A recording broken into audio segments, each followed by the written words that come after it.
reflect the views of the creators, hosts, or that of Crier Media or their partners. The show may cover sensitive topics and information and discuss triggering issues. Listener discretion is advised.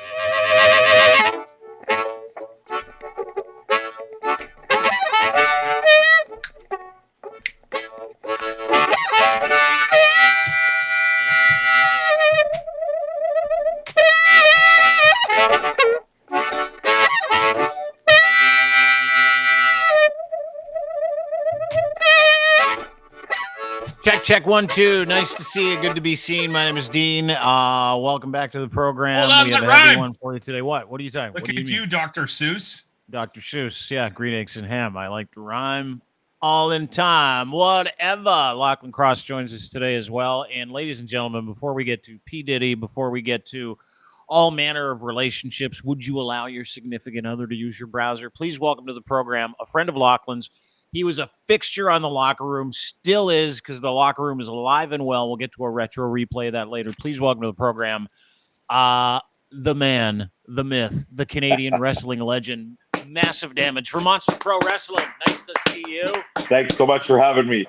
Hey, dude, you look like you just ate someone for breakfast. I feel like this is my fourth podcast of the day, so my brain is a little fucking fuzzy right now from all this computer. We had some technical difficulties, but we got it sorted out. Let's get into that because, Locke, you know this gentleman. You've known him for a long time, and he is like legitimately a throwback, right? Like, explain who Massive Damage is and how you guys know each other real quick.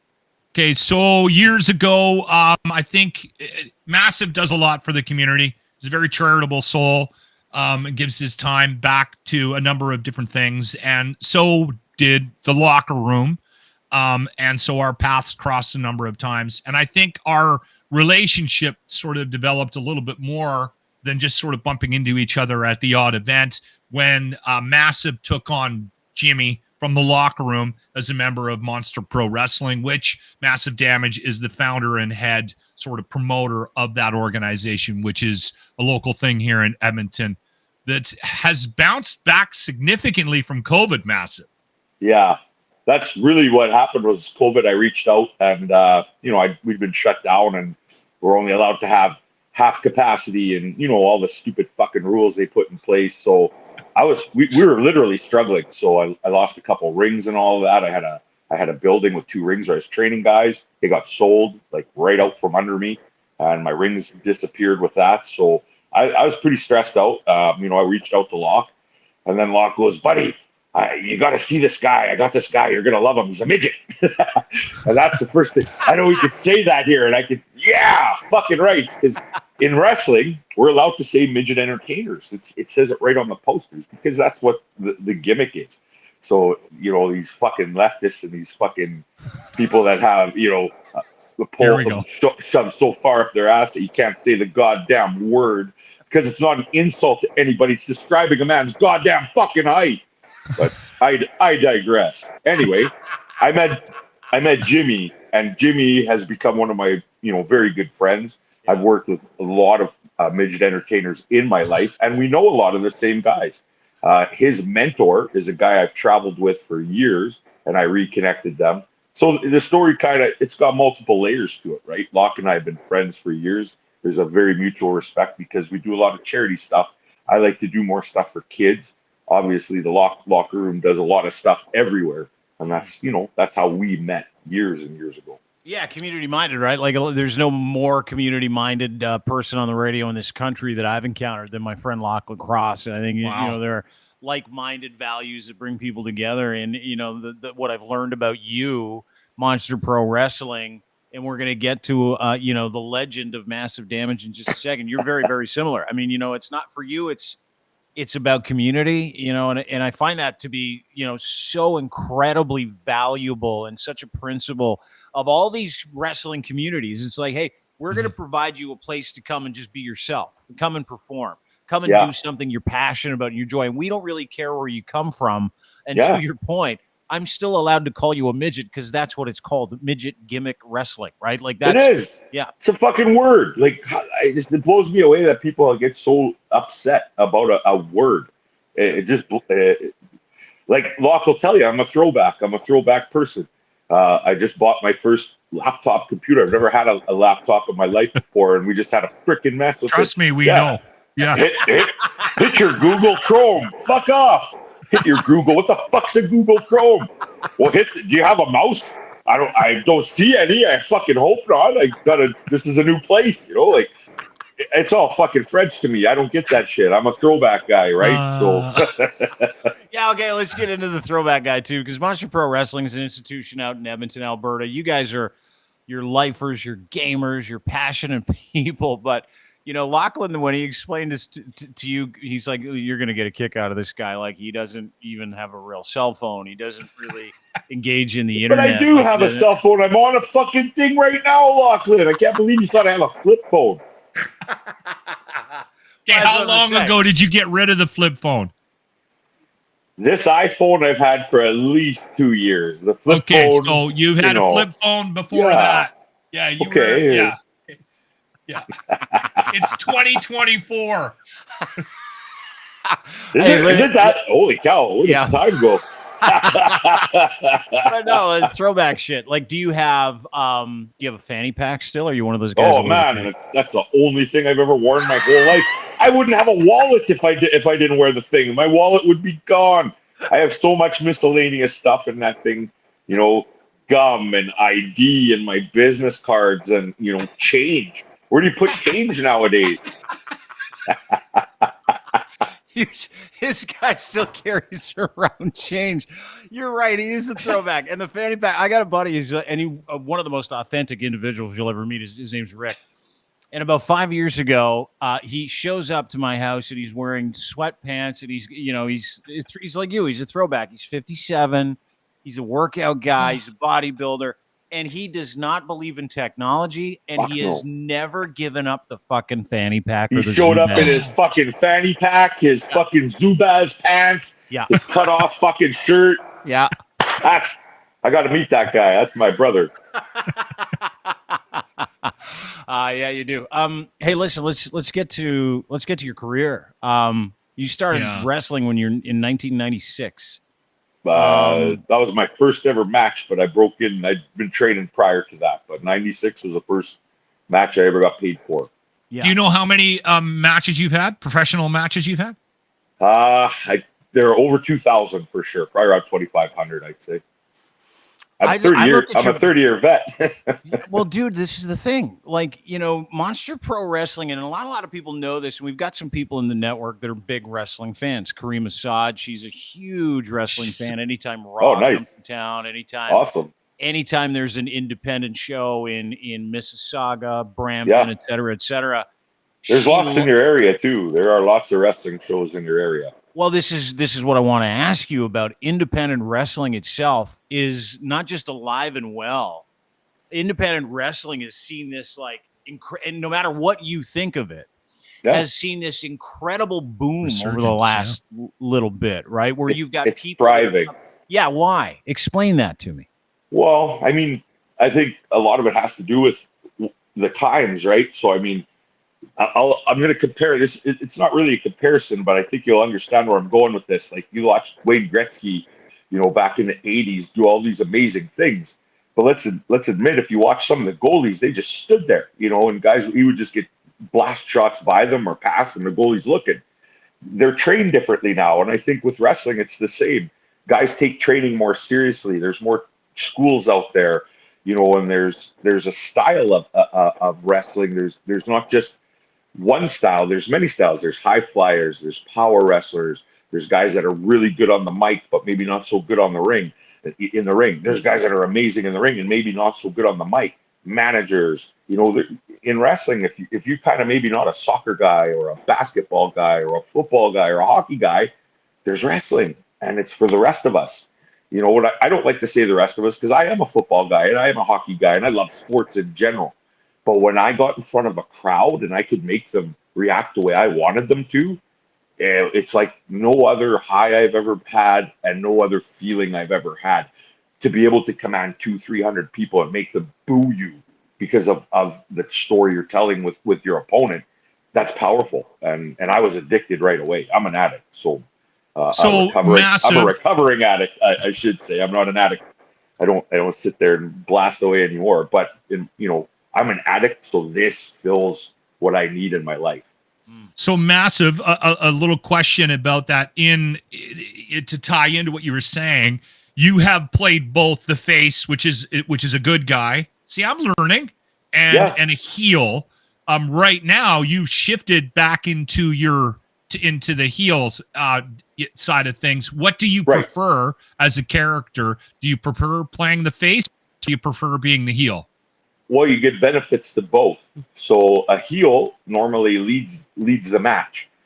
The good thing about being me is I can wrestle and I can talk. So as a heel, I usually kind of get, I don't want to say top billing, but I get put up with better guys, or even just guys that aren't so good that need to be brought through a match because they need a veteran in the ring to kind of guide them through stuff. But as a good heel, you kind of get better bookings. You make a little bit more money because without your bad guy, you can't have a good guy. You have got to have an incredible bad guy to make that good guy, be everybody's hero. The bad guy is very important. I prefer to be the bad guy because I like to think I'm one of the better guys in this industry, in this business in Western Canada. I got 30 years. I'm in the Hall of Fame. I recently was on AEW tapings. I've been on WCW tapings, ECW tapings. I was trained by a legend, Leo Burke. I've been in presence with Harley Race, Nick Bockwinkel, guys that know this business. And when I met these guys, I was just kicking their brains. Can you explain this to me? How did you do this? How do you command a crowd like this? That's how you learn. That's, it goes back to why are people so good? People are interested in wrestling, and there's more training, and you can go online and see training now, and learn how to do things. And there's lots of different shows. WWE has 3 shows on TV. AEW has 3 shows on TV. So you see it all the time. And like you said, wrestling is really thriving right now. You do some camps as well, right? Like you mentioned that you work with kids a lot and you bring young guys in and you do some training. Have you got anything coming up here in the next little while? I know that took a bit of a break here in the winter, but you're bringing that back, right? Well, I used to run mini camps. And the thing about a mini camp is you get 10 people all at once, but everybody learns at different rates. And you might have 2 guys or 3 guys that are similar, but you always have guys that are exceptional and guys that I hate to say it, but they lag, and that's just some guys pick it up faster. Some guys are more athletic. Some guys just get it, right? So what we've been doing now, instead of having 10 people at once, we're doing one-on-one 2-day tryouts. And those have been going super successful because then you get 2 days just to hang out with a guy and let him know what you're all about. And in 2 days with one person, you can get a lot done because it's just one person. You're not, slowing down because this guy didn't pick up a roll. So you got to show that one guy this, and then the next drill you go through, this guy didn't pick up, a bump. So now we're stopped and we have to go back and do bumps because somebody didn't pick it up. Well, that takes time and it kind of kills for the guys that are maybe picking up faster. So for me now, I've learned how to kind of, streamline my training, I guess, and okay. I could teach guys faster. The amazing thing is, like, it used to take 3-4 months before guys are having matches. Now guys are having them in 2 months, 6 weeks. Wow. Just because I've been able to work just one-on-one with guys. You can teach them a lot if you get a good guy. There's still guys that take 3-6 months to train, but those, I was one of those guys. It took me a little bit longer to pick it up, but I wanted to do it right. And I wanted to understand all the aspects of the business. The one thing about wrestling that a lot of people don't get is the question, why? Why am I doing this? Why am I doing it here? You have to answer that question, and it has to make sense. And the psychology of wrestling, believe it or not, is a lot more for the good leagues. If you want to go and see a show and be entertained, it's the psychology, it's the storylines, it's the good versus evil. And that's what we're trying to portray. And just when you think you've got all the answers, the booker's got to throw a twist in there that you don't see coming. Where are you at with Jimmy's training? Jimmy's, with this whole locker room shutting down, he's struggling. He hasn't been around for a couple of months now. They are putting a ton of pressure on him, and they're giving him all sorts of jobs. And I think he's buckling. And we know he went on a little bit of a bender there. I think he's through that because I have talked to him a few times, but he literally told me he's overwhelmed. So he did a match and he trained really hard for it. And he had a really good little match. We put him in with one of my, better trained wrestlers, and they did some comedy, right? That's what you do. That's what you do with these guys. Man, back in my day, you used to get these hilarious matches where they'd be running back and forth. One guy'd run the ropes and the other guy'd run the ropes, and they're small guys. So it's 30 steps across the ring. And then the good guy stops and holds the rope and watches the other guy keep running until he falls down, right? Comedy stuff, right? Or we call it the pitch and catch, where the good midget goes to pin the bad midget. The bad midget kicks out, and the fucking ref catches him and then throws him back on. 1, 2. He kicks out, catches him, throws him back on. 1, 2. So then the bad midget gets up and says, "Hey, you can't do that. If you catch a midget, you toss him." So the ref is doing, okay, catch a midget, toss him. So then right away, the bad midget sweeps the leg. The good midget kicks out. The ref catches him and he tosses him. And then the heel freaks out. The crowds, the kids laugh. The crowds get a kick out of it because it's comedy, and that's what it's meant to do. You're meant to have a laugh with these guys, and that's to make our lives a Jimmy's little bit awesome better. At it. He's awesome amazing. At it. Jimmy, the humility. Yeah. Jimmy makes connections because he's small. Every little kid is fascinated with him. When he was bad, he played it so good that little kids wanted to fight him. It was like you can't make it up. He'd come to me after a show. I said, "That little girl tried to beat me up. I was scared." I was just dying laughing. We had a massive. I got to tell this story because Dean will appreciate this. So James P. White is he's had a bunch of different characters within Monster Pro Wrestling over the last couple of years. But what Massive is talking about is his debut fight as Little Pedro. So he put on a mask and everything like the thing like that I found, like a luchador, like luchador mask. Get yes. 100%, like a little luchador. Yeah, we got a picture coming up with the Locker Room Retro replay because it's about us talking about pro wrestling on the show. We'll get to that, and you'll get to see a picture of it. But the funny thing was we never called him Little Pedro. We changed his name. Little Juan. Little Juan. He was Little Juan, but we changed it to Little Pedro and Little Patrick, and he got so mad.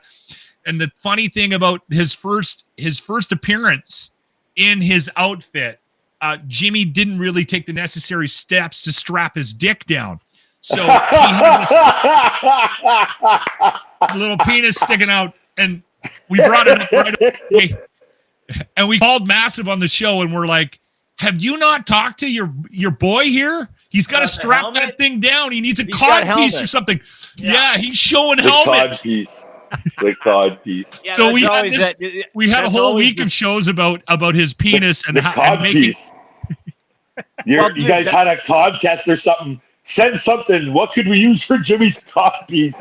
Like, he's a conversation all by himself. Literally, and I want to get to that he's too. A beauty. Before we get to, I've got a little clip of Jimmy doing some Monster Pro Wrestling training in a bumper commercial that he did for you guys. I want to play it. I'll introduce people to Jimmy. He's incredible. Oh, you have to. But like, is there not an industry-wide movement to do something about like not showing helmet in some of those outfits? At some point, Massive, because like I went through a whole bunch of your stuff, and I was looking at some of the guys in tights, which is like it's part of the deal, right? But there's so much helmet in some of those pictures. I guess that's why the girls come to our show. I don't know what to tell you, man. And the guys that like guys, I don't know. I don't know what to tell you, man. Yeah, I mean, it just leaves not very much of the imagination. Anyway, this is Jimmy. There's a little homoerotic thing going on here with wrestling. Whatever works for you.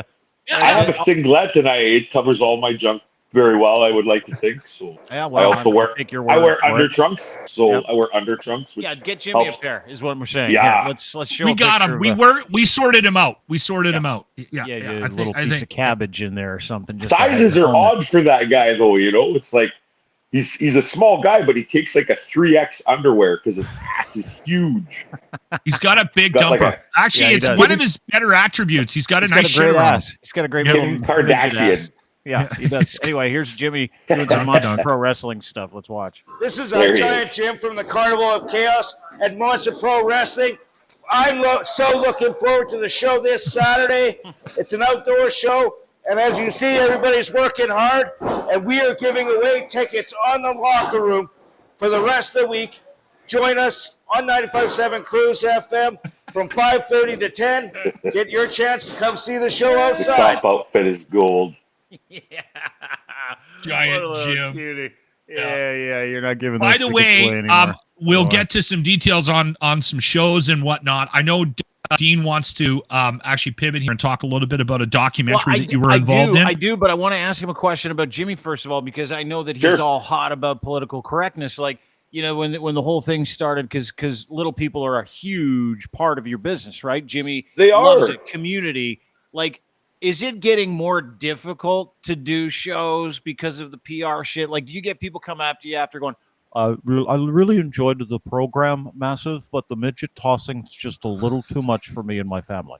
Like, do you get some of that still? It's got to be tough. You're always going to get people who are offended by this and by that. It doesn't matter what I do. You can't please everybody, and you know that. You know. So yeah, I know, but my point is, like, you give Jimmy a lot of purpose, right? Like, he loves it. He's in. You gotta, and he wants giving him Massive's giving him a community. You're giving him a community. He's your friend. He's part of the routine. And it's a gimmick in as much as like a 7-footer is a gimmick, in as much as an enormous woman is a gimmick, in as much as massive damage is a gimmick. But it's like people, you know, and I hear it all the time because there's been times we've had Jimmy on the show and people are like, I'm never watching the show again because you had a midget on and I don't think you should call him a midget. And I'm like, okay, well, that's what he calls himself. And I don't know what your problem is. Like we touched on it off the top of the show. Like that part of your business seems to be a real touchy portion of the business. And for a throwback like you that still, you know, guards the fanny pack with his life, it's got to piss you right the fuck off. It doesn't, you know, like, here's the thing, man, is I respect everybody's opinion. Everybody has an opinion, and that's yours. And if it's not the same as mine, that's great. The thing is Monster Pro Wrestling is mine, and I do a lot of the backstage stuff, and you have the choice to buy a ticket or not. I've never refunded money for a ticket. I've never had somebody come and say, you were so ridiculous that I want a refund. But I have had people say, yeah, I didn't like this. This guy wore this thing on his head. I didn't like it. I was offended because of my religion or this or that. So, you know, and there are times I've adjusted and there's times people have adjusted because they don't want to offend people, right? I've never, ever had anybody tell me they were offended by me calling any of my friends midgets. I've had several of them. We had one named Liquid.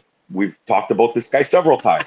As soon as he had a few drinks, after about 3 drinks, he would grow 3 inches and 40 fucking pounds of muscle and just get bigger and bigger and bigger and a louder mouth and I can't tell you how many times we had to fight because of this fucking guy would get in shit in the bar, causing fucking riots. He'd be putting on steel-toed boots when we'd be going out to have a drink, you know, like he wasn't all there. He'd have a few drinks and then he wants to get rowdy because he knows he's with the boys, right? That's right. That's funny. I mean, but he would. What another guy that's amazing the one thing entertainer. About that's Jimmy. The awesome part about your business, right? Like, again, you do not find people can call it LARPing, you can call it whatever you want, you can mock all the acting, you can mock all that other stuff. But the one thing that I have realized is people that are that passionate about backyard wrestling, independent wrestling. The goal is never to make it. And you've been on big time wrestling shows, AEW, WCW. That's always the goal. But you love it so much that it's not the goal. Like the journey and the community and the people that you give a space to just be themselves. That's the goal. That's what it feels like with guys. And you know what? I want to jump in here quickly.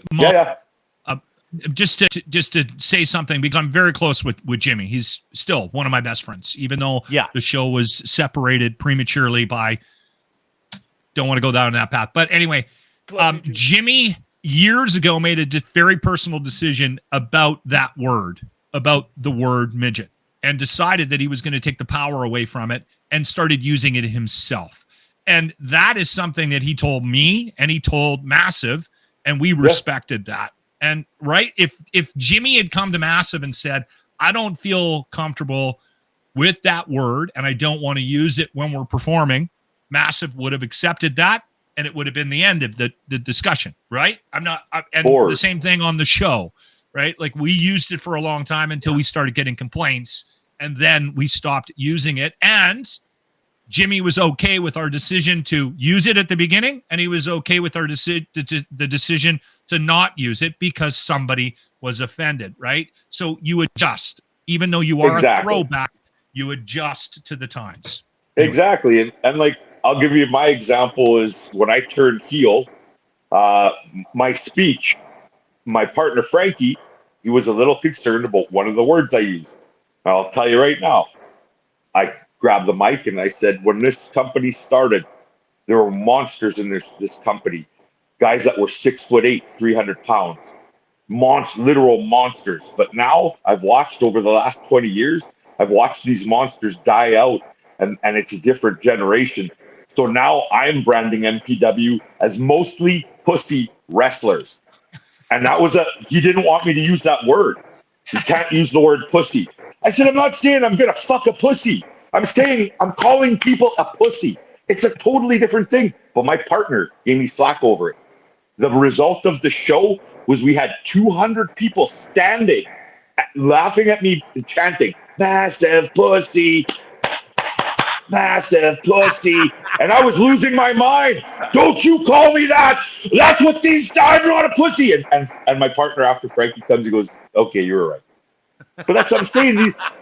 I went with it and I said, fuck it. I'm going to use it. Yeah. Because I'm not offending anybody. I'm using a goddamn word. We're fucking, for the lack of better, we're actors. I'm trying to get a rise out of you. I want you to boo me. I want you to call me a pussy. That's the whole fucking idea. Yeah, ginning people up. I'm just real quick. Speaking of actors, I know that's part of the game. Did you know Prime Minister Justin Trudeau also was an actor? He can go fucking suck a dick.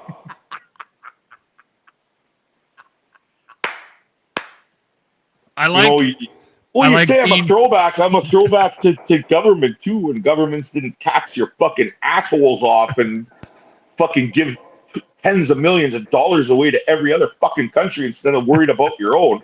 Yeah. Trudeau can suck a fucking bag of dicks for all I'm fucking concerned. Bag of them. Yeah, I got that one. Oh, he's fucked. He's fucked our country up. He's fucked our country. Dean, I would like to remind you that you were wondering whether or not we should play the disclaimer intro before today's show. You know what? I'm really sorry. No. What are you sorry for? I mean, we got a country of diverse opinions, right? That's the thing. And guess what? This is what I get offended by. Yeah. I have an opinion. Yeah. I should be allowed under the fucking Freedom of Speech Act to express my opinion. I don't think that's what it is. That's what it is. But you don't anymore. You fucking don't anymore. This guy's trying to take our fucking rights away. It's not even just the money anymore. He's taking our rights away. He's the reason why we have a bunch of fucking pussies in our society, and you can't say the goddamn word midget anymore because of fucking idiots like him in government. Fuck yeah. You know what? It's interesting because the more people I talk to, Lochlin and I are very, we think differently. I love the fact that people are allowed to voice their opinion.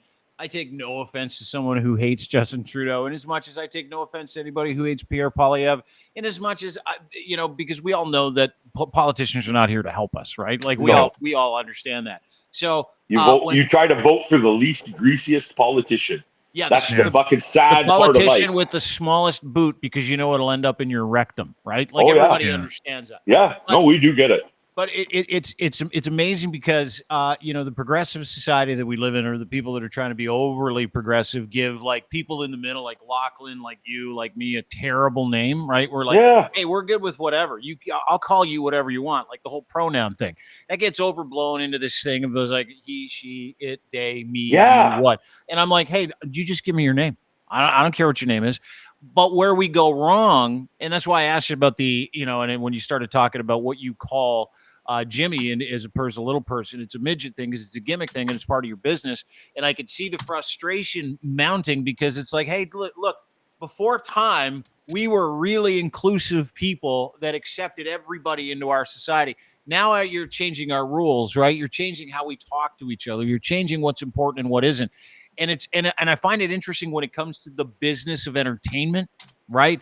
Is that whether it's comedians, whether it's one-man shows, whether it's movies, there are things you can't do in certain entertaining industries anymore. And I can see the frustration that comes from you. But it's fascinating because like everybody's in that boat. Everybody sits back and goes, hey, listen, am I not allowed to say these words anymore? Tell me why, explain it to me. And we've gone so overboard, and Lochlin and I talk about this all the time.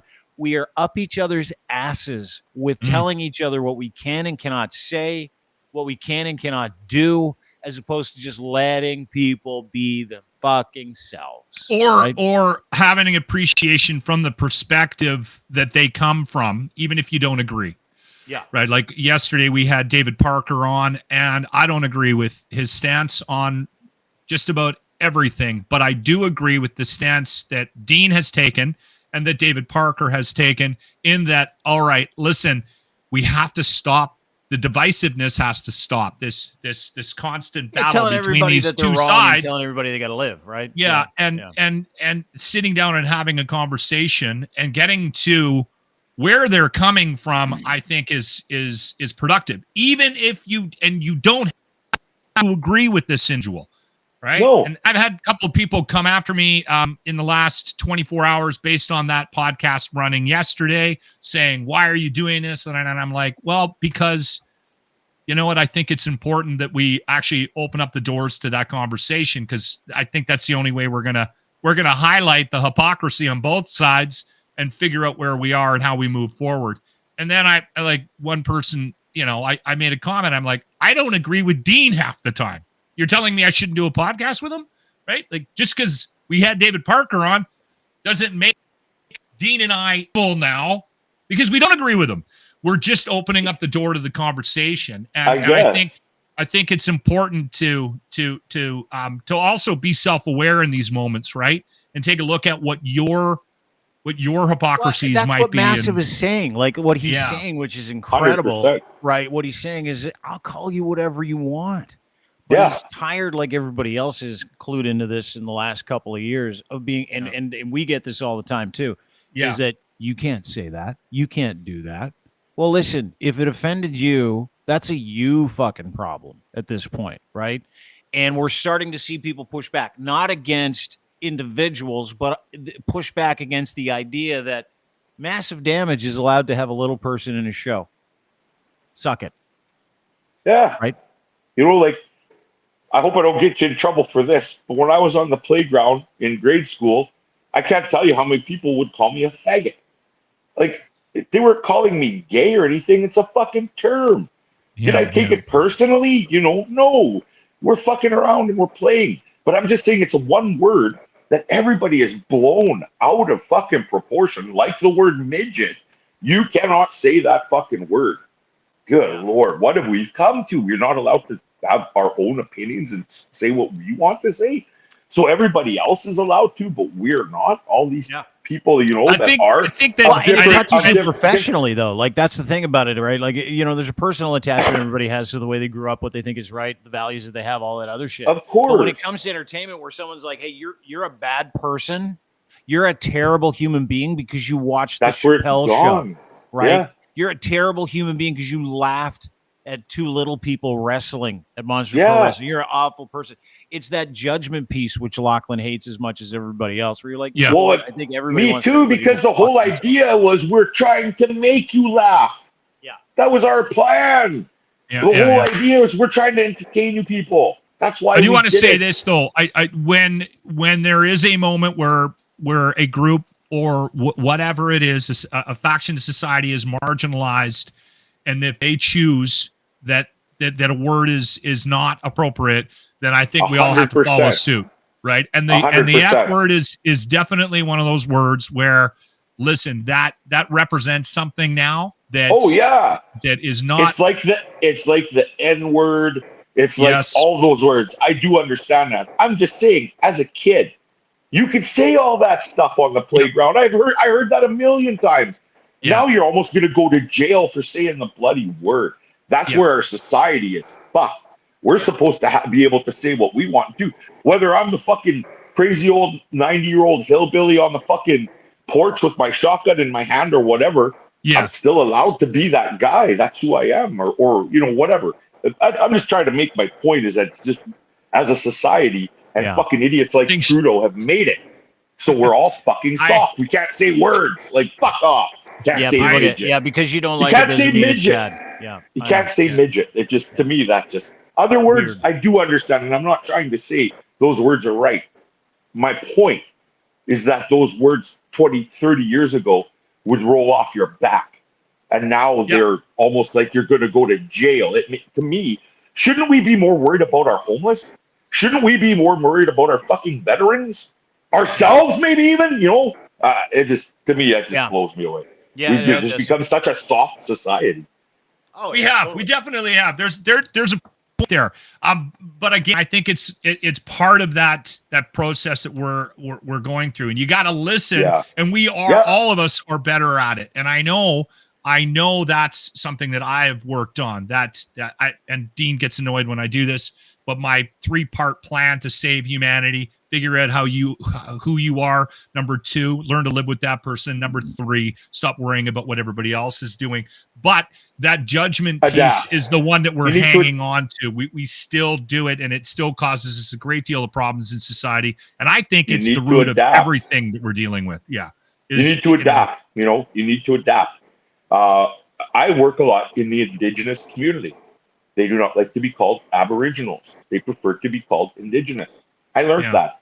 But I will gladly say that word if that's what you prefer to be, referred to as. And that's what I'm saying. We do have to change and adapt, but that's a whole culture of people. But do we have to kill each other over it? No, can we not say midget entertainers?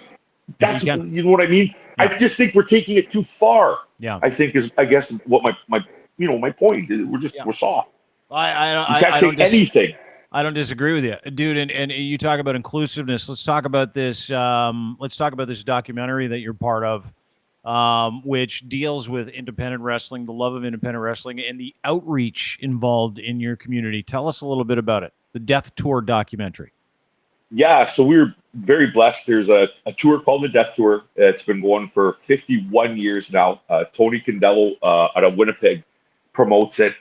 Chris Jericho is the executive producer of it. So the Death Tour, basically back in the day, it got dubbed the Death Tour because when you go to these communities, and they're Indigenous communities in northern Manitoba, if there is a death on the community, they shut the community down. Period. No school, no wrestling shows, stores aren't open. It is shut down. They grieve. And last tour that we went on, we had the matriarch Sage Morin, we had Wavell Star Blankets, Wavell Star, and a few other Indigenous people with us. So the community started to open up that a lot of the deaths are suicides, which we had no idea about. So literally on last year's tour, we learned a lot of these things. And that's kind of what this documentary kind of covers, some of the hardships of what these people go through. But for wrestlers, for us, it's a chance to wrestle, for 15 days in a row, every day, and learn every day. Because there's always veterans there that are going to say, this is what you did wrong today. We're going to do this better tomorrow night, or we're going to put you with this other person tomorrow night, and they're going to guide you through this because this is what you need. And literally, you can just watch someone's career almost start to form on one of these tours because there's nothing like it anymore unless you're signed with a big league, and you need these tours to get signed with those big leagues. So it's one of the last one of its kind. And back in the day, it was one of our regular stops because the promoter pays well. You are isolated. And like I said, the documentary, we went to Slam Dance, and it's being released in Canada, I think, in September. I don't have any kind of date yet, but I think it's a really, really powerful, the way the documentary went. I didn't know what to expect, but I think it's really, there's some powerful messages in there. Like for instance, the culture. Some of these guys, they're not allowed to do powwows. Some of these guys aren't allowed to do sweat lodges because they've been told it's evil. And this is their culture. So this opened up my eyes to a lot of things, and I hope it opens up, everybody else's eyes. And even just to some of the conditions, like one of these places I told Locke, we went, they didn't have drinking water. You had to go buy it.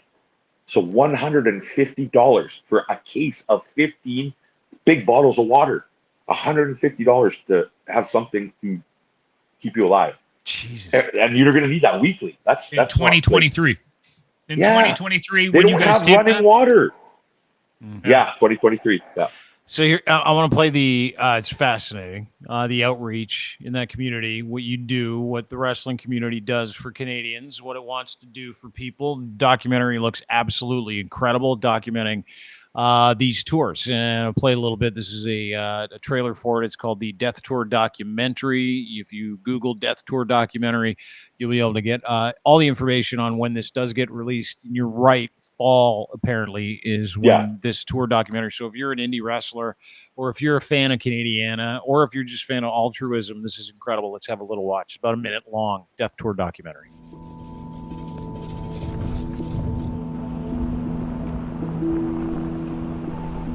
We had always heard the stories, the famous joke. Tony would always try to play on anyone that was new.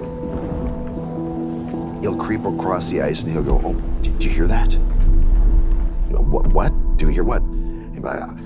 I think I hear that fucking ice cracking. You hear it underneath us? I think we're gonna fall.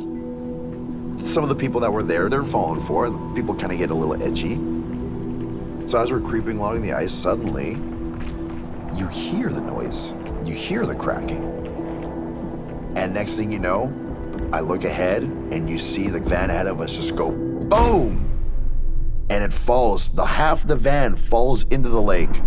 And you see the van door slide out, and people are jumping out of the van. People are traumatized.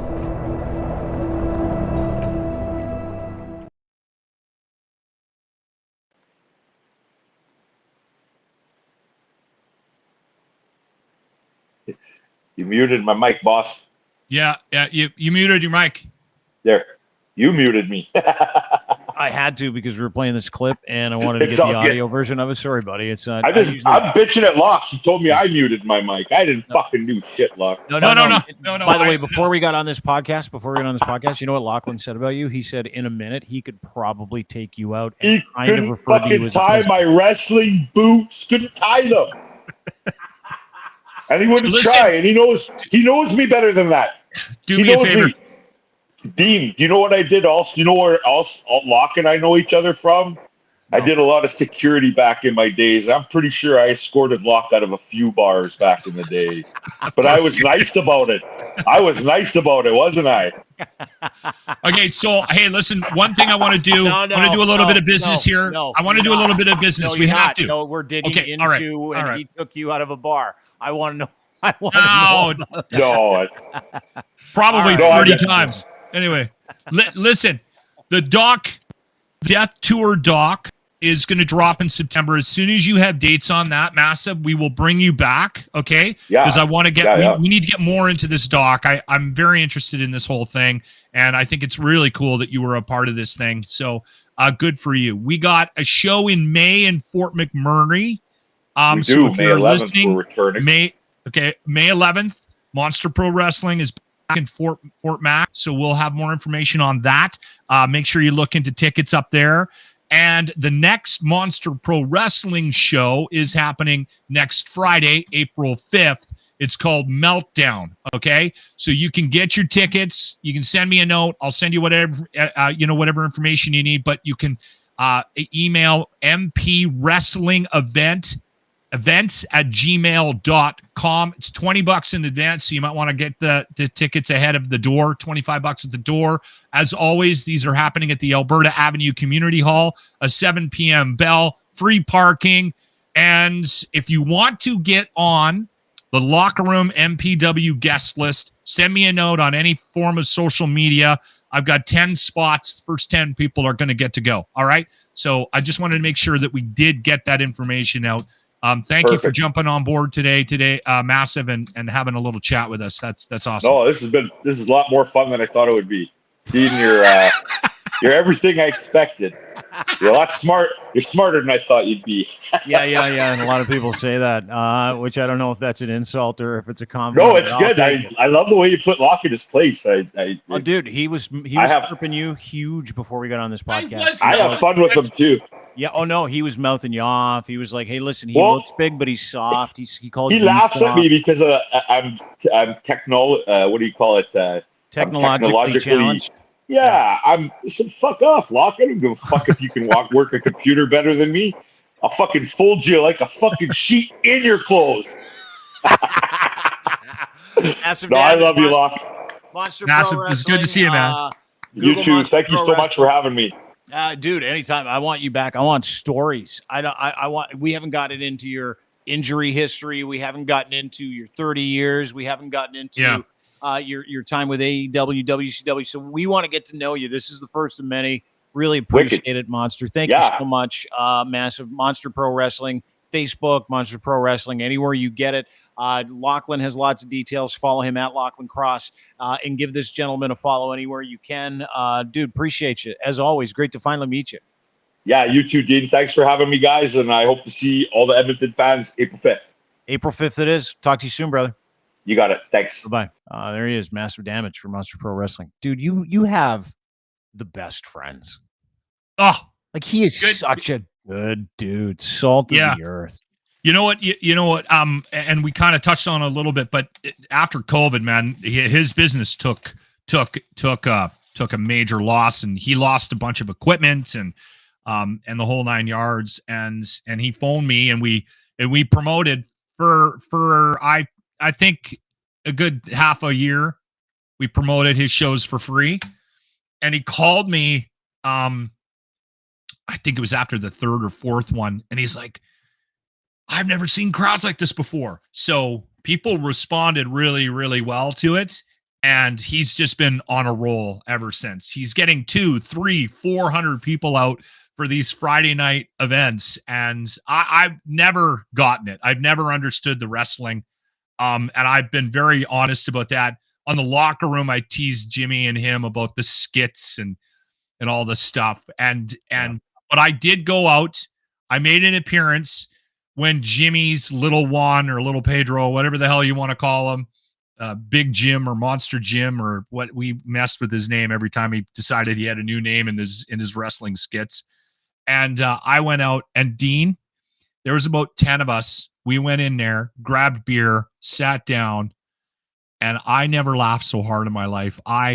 Dude, if you haven't been to an independent wrestling show, and I have been to several, and I am not a wrestling guy. I'm not a wrestling guy at all. To your point, it might be the most fun that you'll have out for $15 at a live event. $15, you get to see all of it happen. You see wardrobe malfunctions. You see helmet.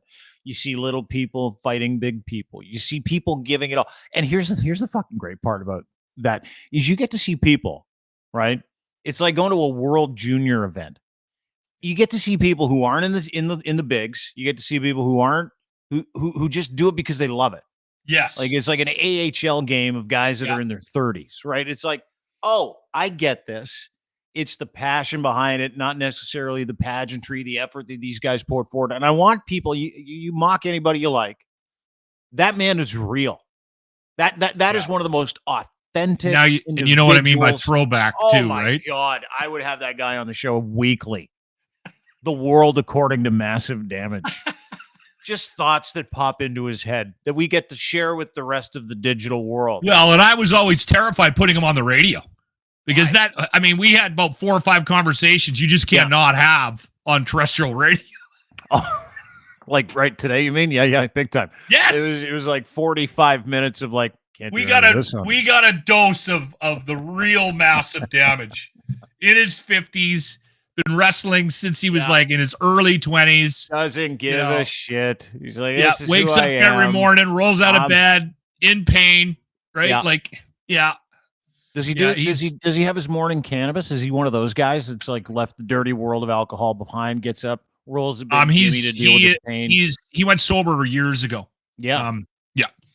So I don't know what that's a whole nother story. Him and I want to find out about that too. Dude got on top of his addiction. 53 years old. Guy lives a clean life, wants to help people and entertain. I fucking love that guy. Anyway. Well, and you know what? And I we touched on it a little bit, but the big thing with Massive for me was he gave Jimmy a place, right? Yeah. And I'm really worried about Jimmy right now. And I've been on the phone with Massive a couple of times about trying to get Jimmy out because Massive gets Jimmy exercising. He's part of something. Jimmy absolutely loves Massive, loves that wrestling community that they have built with Monster Pro Wrestling, and it's an important part of his life right now.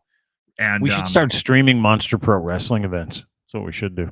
Well, I know. Listen, he is in talks with somebody like cable to get it on. But you know what? That's worth the conversation. We probably should. Yeah. As our relationship here on Crier develops, we definitely can do something. Yeah, dude. It's like when you go to a strip joint, it's like amateur night. Do the same thing with wrestling, where you get to wrestle one of 5 people on amateur night, and you have people enter in the Edmonton area who've always wanted to wrestle, and you bring them in and you stream that, like first time wrestlers wrestling guys that have been doing it for like 20 years. Come on. Awesome. That's an interesting idea. Yeah. Yeah, that's what I'm saying. Well, anyway, and you know what? Massive does that. Massive brings people in that just he's had they just show up with sweatpants and knee pads, and they're like, I just want to wrestle. I want to see how it goes. Dude, Jimmy was telling me one time, and I don't know if she's still in the group, but I think some older lady had shown up and had always wanted to wrestle, and Massive's like, all right, come on in. And she was in her like 50s, I think. And he threw her in. He threw her in. That's just the community. That's the kind of guy he is, right? Yeah. Anyway, if you want to go, again, find a way to get a hold of me. I'm all over Twitter, Facebook, Instagram. Damn it, I'm even on TikTok. But we'll get you on the guest list. Massive's going to give me 10 spots every month that they do it, and so as soon as they're gone, they're gone. All right. We'll put you on the Lochlin MPW guest list. Speaking of the locker room and Monster Pro Wrestling, I believe the LRR today, the Locker Room Retro Replay of the Day, brought to you by Ardent Roof Systems. Go to ardentroofsystems.com. If you're looking for a guaranteed roof, siding, eaves, trough work, Lochlin doesn't trust anybody else in the Edmonton area, and I wouldn't either if I lived there, other than my friend, Mr. Stacy Dissatel at Ardent Roof Systems. What do you have for today's LRR that is Monster Pro Wrestling related? I came up with a skit. I became a writer, and I pitched my idea to Jimmy. This is me pitching the idea. The Lock Retro Replay. I am getting a little bit of pressure from people in my life to go to your fight debut with Monster Pro Wrestling next Friday. You won't be disappointed, I think. Don't drive. Because you want to drink if you're at this thing. Yeah. That's the only way you can go. My wife brought it up. Yeah. Massive distraction. What is he with Monster Pro Wrestling? He's the owner. Okay, so commissioner, Vince McMahon. owner, whatever. No, Bobby Cheeseburger is the commissioner. Okay. No, it's Freddie Spaghetti. Freddie Spaghetti? Sicilian assassin. Okay, better. Is he Sicilian? Nino. Yeah. Yes, he's Sicilian. Portuguese or something. He's not Portuguese. He's actually Mexican. So if you're just tuning in and you're trying to figure out what the hell we're talking about, Jimmy joined this wrestling group in town called Monster Pro Wrestling and has been a member of the group for the last year and a half. Now, he doesn't fight for a variety of reasons, but they figured out a way to include him. He's got a new persona, and next Friday, November 3rd, we have tickets to give away all next week on the Locker Room. We'll be doing that as a parting gift. James P. White will be stepping in the ring as Little Pedro and fighting Big Little Pedro. Juan. Okay. So I'm fighting against Pedro. He's fighting against Big Juan. Little Pedro's fighting Big Juan. Yeah. So anyway, you knew we were going to screw up your name as soon as you got a new name. Now, I have a couple of questions. One, are you a face or are you a... I'm a face. You're the face? You're a good guy. So Big Pedro's the bad guy, the heel or whatever. Yes. Okay. All right. So my skit will work. So on top of my wife giving me a little bit of now pressure... a writer for MPW. I want to submit a skit. Okay? WWE has writers. Absolutely. Why can't MPW? Yeah. Absolutely. Why not me? So Massive, yes, I thought of this because Massive Distraction sent me a text yesterday and said that you've been working really, really hard and that I should try to make an appearance at next Friday's event. So, all right. I've written this. You can present this to Massive Distraction him a massive dildo and for let a me while, know too. what he says, okay? Real quick, before we get to the end of the Locker Room Retro Replay of the Day, at some point there is a point, correct? Yeah, I could have edited this one down a bit. I'm sorry. I apologize. Don't be sorry. Dude, this is why I love you. All right. So this is how it starts. The lights dim. The Alberta Avenue Community Center patrons get a sniff of BO. Just a touch, though, because little Pedro took his shirt off in the bowels of the building to get ready for his debut epic fight. There's a sense of anticipation in the air as the fans eat their churros. The Mexican national anthem starts. We all take off our sombreros. We jump to our feet because we know it's time for the two Pedros to step into the ring for Monster Pro Wrestling's main event. Large Pedro enters the room. The fans all boo him and throw tacos at him. The crowd is now at a fever pitch for a number of reasons. 1, we've all been drinking tequila and Mountain Dew. 2, the greatest fighter in Mexican history is about to enter the room. There he is. The crowd is bouncing like Mexican jumping beans. In walks the undefeated Little Pedro. Wham, I smoke him with the chair. Let me know what he says. I like it. Yeah. I'm not a fan. I am a fan. You had me right at the door. you had me at smoking with the See church. what I did there? I involved myself in the skit. Yeah. By the way, if you go to the Locker Room merch page, you can buy the Little Pedro shirts. They're still up. Jimmy's so mad because they keep selling. He's like, how many of these shirts are you selling? And I'm like, tell you something? I would buy that shirt just to wear it. Fucking put that thing up again. Don't put that down. Where do we find that shirt? Tell me where I can that's get on the Locker Room merch page. If you hit the Twitter bio, you can click to that and just type in Little Juan or Little Pedro. Because we kept, like I said, his name is Little Juan, but we put Little Pedro on. Well, I know, yeah. Because why not play up the stereotype while you're doing it with this little person, right? Let's have some fun. It's all making sense now while you're here. Little Pedro shirts you can get at the Locker Room merch page, anywhere you get your Locker Room merch. I'm gonna buy one of these shirts today. I don't even care that they're $25. I don't even care. I want one of those shirts. Listen, I can get you a deal because you know me. So if you are gonna buy one, send me a note. I'll get it delivered. And we get points because we made so much money last year. I can get you a discount. Can you is it a free discount? Printful gives us discount. No, it's not free. It just gives you I don't know. Okay, well, we're gonna have to talk about it because I don't want one of those shirts unless I don't have to pay for it. But you can order me one anyway. I like it. I think it's a cool shirt. Little Pedro, Locker Room merch store. You can put them up on the Dean store if you want. I would do it. I would totally do it. Yeah. Little Pedro shirts. You might as well. You want to take a flyer and come back tomorrow? We've got a lot of stuff to get to, including P-Diddy, but we're closing in on the hour. And I also want to talk let's about do let's do the P-Diddy thing really quick because I'm fascinated by this. Dude, it is getting gross. It's getting really bizarre. I've been shocked by things before. You know, when you hear rumors about things and all of a sudden, oh yeah, okay, well that makes sense. Because it all comes out. Could be a story about, a hockey player and banging someone's wife. It could be a story and it's like, oh, okay, well that makes sense. And then all of a sudden the truth comes out. This P-Diddy thing is so huge. It's hard to imagine. I'm having a hard time wrapping my head around it. I saw them covering it on CNN last night. Dude. Wolf Blitzer. Let me just kind of give you the Cole's notes. Yeah, Wolf said P-Diddy. Yeah. I know. I laugh every time I see Wolf Blitzer do anything because he's like, everything's a situation, right? We're here in the situation room. We're following breaking news. And he doesn't move? His head doesn't move? No, he doesn't move, but he always looks shocked about every piece of information that he's delivering. Wolf Blitzer. He's like, you know what? Puff Daddy was found on an airplane in Cape Verde, and you're in the situation room. And I'm like, it's not really a situation. It's just. And he looks like a garden gnome too. Am I the only one that thinks he looks like a garden gnome?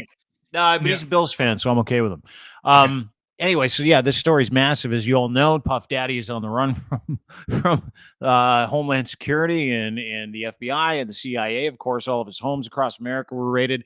Videos of them turning everything upside down. No one knows what they have on him. Now other videos are coming out. We talked about Puff Daddy the other day with the Bieber video, which is awfully creepy, and a bunch of other videos are coming out. There's leaked audio of him apparently having sex with Meek Mill. Stories of child trafficking that are like getting expansive by the day. And now people are talking, right? Now people that know him are talking, including E Ness, who was part of Diddy's crew back when he had a show called Making the Band. Do you remember that? Making the Band? I do remember that show. Yeah. Yeah, it was a big show. And they're outing Puff Daddy as this guy who is exactly who everybody's reporting on him being, which is this sex trafficking, pedophilic, bisexual who just basically used and abused human beings, underage or overage, to get information and blackmail these people. And he's been doing it for like the last 20 years. E Ness is one of his best friends, hasn't talked to him in years and has been keeping a low profile. He's on a podcast the other day and he's talking about it. I want to play this for you. This is bananas. And listen, this is not my speech. This is E Ness's speech. You allow these people to say what they think. And dude, this is only one of 50 Cent has come out. Cat Williams has come out. There are so many people, hundreds and hundreds of people are coming out with accounts exactly like this about Puff Daddy's secret society of blackmailing people with sex. And he's going to be the one to do it that goes down the hallway and opens up a door. Let's watch this together. He always respected me as a lyricist and as a writer. And that's what kept me up there from 2002 to 2009. Well, did you at least see any parties or been to his parties? The infamous Diddy parties that everybody talks about? I've been to the parties, but like I said, I don't know. They select you. You're selected. Be more descriptive. I'm gonna be more selective. You have to fit a certain description. You have to fit a certain mannerism for you to be led down that hallway with the door. Whoa. Hold on. Yo, don't do that. I'm giving it to you real. You have to fit a certain description, a certain mannerism, a body type, a type of mannerism, a type of mentality for you to get led down that hallway with the door. Somebody said a pretty looking boy. Time out. Wait a minute. Time out. What I want to ask you at that time, like why? Why am I being excluded from this? That didn't like raise your antennas of that? Me being young, and at that time, I just wanted to be famous, and I wanted to be a superstar off of rap music. Yeah, but something you didn't want to be in those parties? Now, hold on.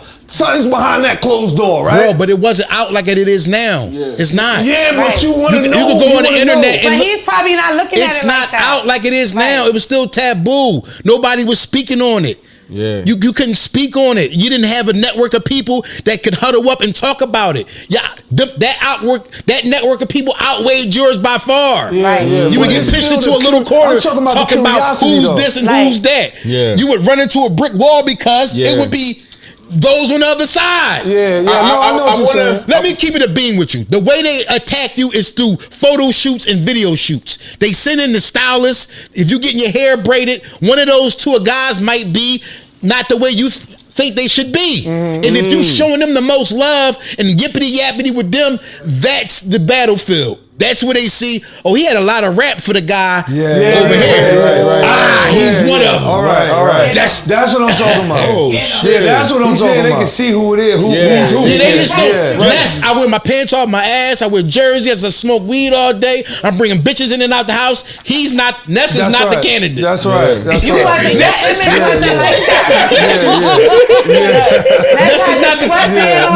the candidate for the bullshit.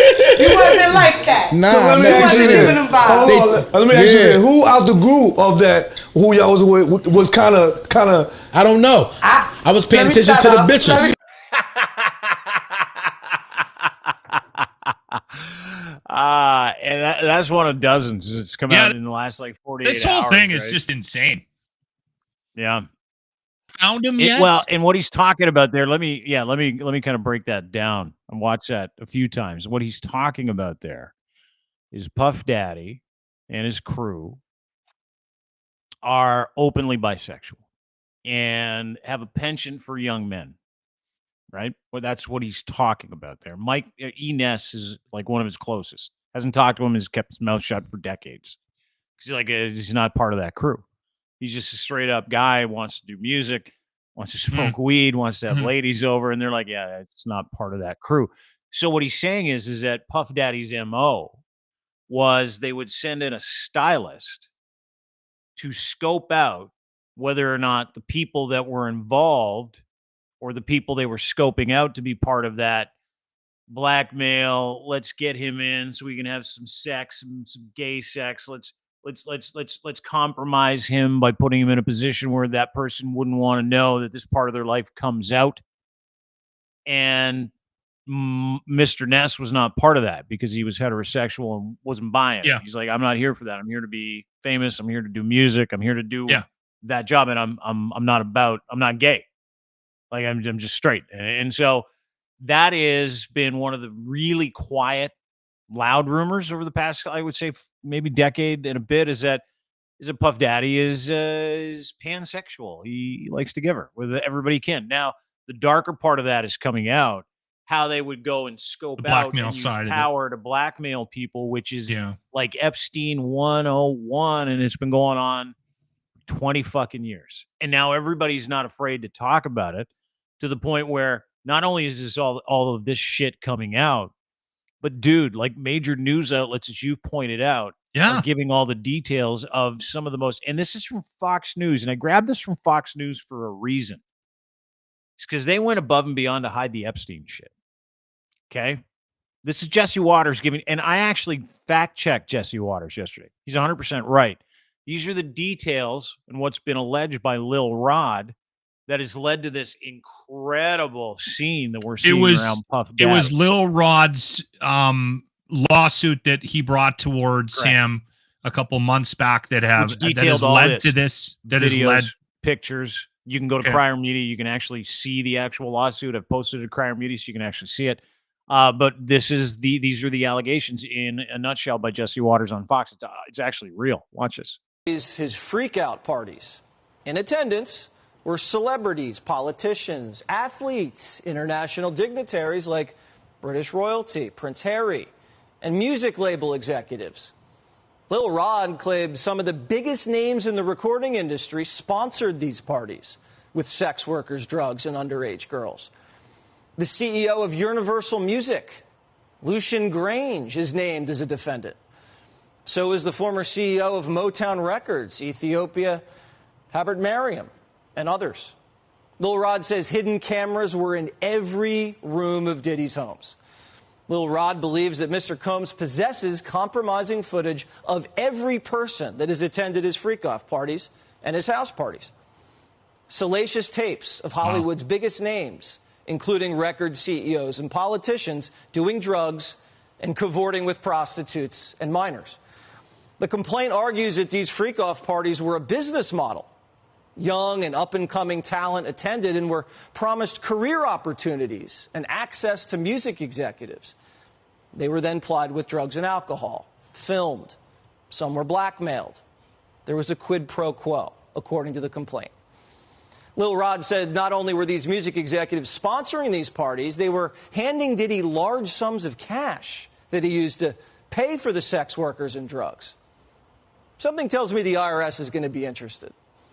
Yeah, IRS among others. I mean, that is interesting that that's Fox. Yeah. There's just that. I mean, it's just an interesting wrinkle there. Very fascinating, isn't it? Crazy shit. The whole thing, man. Yeah, it's nuts. Yeah. The whole thing. So they haven't found him yet. He's still missing. That's the interesting part. They arrested his drug dealer in Miami, some dude named Brendan. And he was there, but they didn't arrest him. So more conversations about whether or not he's a Fed or working with the Feds or was, and what about to pay? Yeah, dude. What it's like going on. You know what? what? It's funny. I kind of like my life. This I'm gonna take my dog for a walk. Maybe have eggs today. You know those cabals people talk about? Yes, this is a cabal. Kind of is one, isn't it? Yeah, unbelievable. Crazy. Yeah. Anyway, world turns. We'll come back tomorrow and get to some stuff that we didn't get a chance to get to yesterday, including would you allow your significant other to go through all of your text messages? We need to deal with that. We also have we have a couple of guests on the show tomorrow. Yeah. We've got my co-hosts from a new show we're doing called Grease Fire, and we have actually pretty significant news. we have a major sponsor that's jumping on board with it before we've even taped an episode. Today's Thursday. What is it? March something? March 28th. Yep. Tomorrow, I'm losing track of days. Friday, March 29th is the first taping. And on the podcast tomorrow, we're going to have Aaron and Mel from Greasefire on with us. So awesome. I appreciate you. Yeah, you're going to love Mel. You've met him already, but you're going to love Aaron too. Good cat. Salt of the earth people, Edmonton, Alberta's finest. Mel Schmiller and your boy Aaron. Greasefire is the name of the show. It's already sponsored. We're going to talk about that tomorrow morning. We'll get to some relationship stuff as well. So join us then. Really appreciate you being here, Locke. Thanks, buddy. Follow Lochlin at Lochlin Cross on Twitter. Locker Room page, Locker Room merch page, including the YouTube page as well. Give them a follow. Thanks, everybody. Really appreciate you being here. As always, we're brought to you by Rome Auto, Rome Car Subscription Company. Go to Rome.auto today. Start your subscription before the end of this month, and you're going to get 150 in gas or EV charging credits. You're also, and this is kind of beautiful, isn't it? If you use promo code Rome with Dean, you'll get another 150% off, $150 off, 150% off. What a deal. $150 off your first month. What is a car subscription? Super simple. Rome is changing the game of car ownership and the economy of car ownership in this country.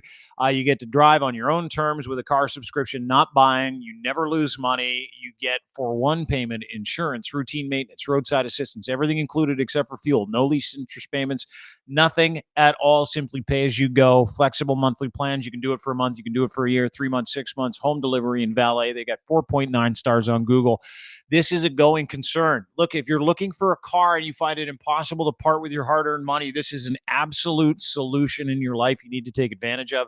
And right now, it's a lot cheaper when you do it with me. Rome with Dean. That's your promo code. Go to Rome.auto, browse cars, sign up, get logged in, and pick your car. Super simple. All you need is a credit card. All you need is a driver's license, and they're going to bring you a car, the car that you want. You can browse through all of them. You can check how it works. You can look at customer testimonials. You can call their customer support team. Beautiful, brilliant solution to car ownership in today's day and age. Go to Rome.auto for more details.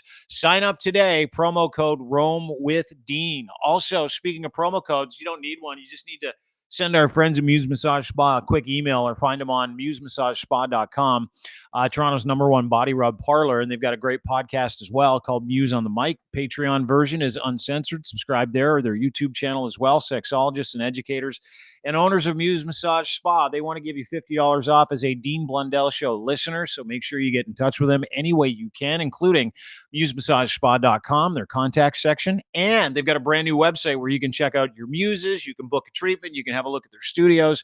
Super clean, super safe, and they advocate for women in that industry, and they want you to go and experience the Muse Massage Spa difference, and they want you to listen to their podcast. It's really, really good, very entertaining. Emily and Riley are phenomenal. Muse on the Mic is the name of the podcast. Anywhere you get your fine podcast, including Crier Media. We're also brought to you by our friends at Cantork. They make rugged, hardworking torque wrenches, all those solutions under one roof. Oh, man. Colin's one of the kings. He really, really is. Dude manufactured overseas for a long time, and he's like, you know what? I trust Canadian know-how more than anything. He manufactures all of his torque wrenches as Canada's leading industrial tool experts. They offer heavy industry around the world the very best in sales, service, rentals, calibration, maintenance, and custom fabrication of industrial torque tools. Every solution under one roof. They even have distribution opportunities, a brand new website where you can scope out all their products and projects and services. They are Canada's leading industrial tool experts. They've been doing it for over 20 years, and they want to do it for you. Heavy machinery, nuclear, railroad. If you have a bolting need, if you have a loosening or fastening need that you need a solution for, these are the best in the world. Colin and his group at Cantork. Check them out online, cantork.com today. And, of course, brought to you by our friends at FactCheck. Go to factcheck.io for more information on how you can get involved in their beta test team. They want you to test their product. They want you to test their software. It is a disinformation-killing piece of equipment that you need in your life. Take agency back over information that you read and join our FactCheck beta test crew, FAKTCHEK.io. FAKTCHEK.io. If you sign up for the FactCheck beta, you can become a FactCheck verified fact checker. Yeah, super simple. And you need this in your life. Everything from social media to news you read to pictures to videos to spoken word. They will judge everything for you so you don't have to. It'll change the world. It'll change your life. It'll change how you look at misinformation and disinformation and what you ask of people. Go to factcheck.com today. Factcheck.io today. FAKTCHEK.io. CHEK.io. Have a great day, everybody. Appreciate it. We'll see you here on this program tomorrow, bright and early, around 3 o'clock in the afternoon. We record first thing in the morning, talking to world champion barbecuer Mel Schmiller. That'll be tomorrow morning on this very program. And Grease Fire, the name of Lochlin's new show. It's where he's going to learn how to barbecue, which I find fascinating because I was under the impression if you were a Canadian man, you were born with that knowledge. It's part of the deal. Anyway, that's tomorrow. Have a great day. We'll see you then. Bye.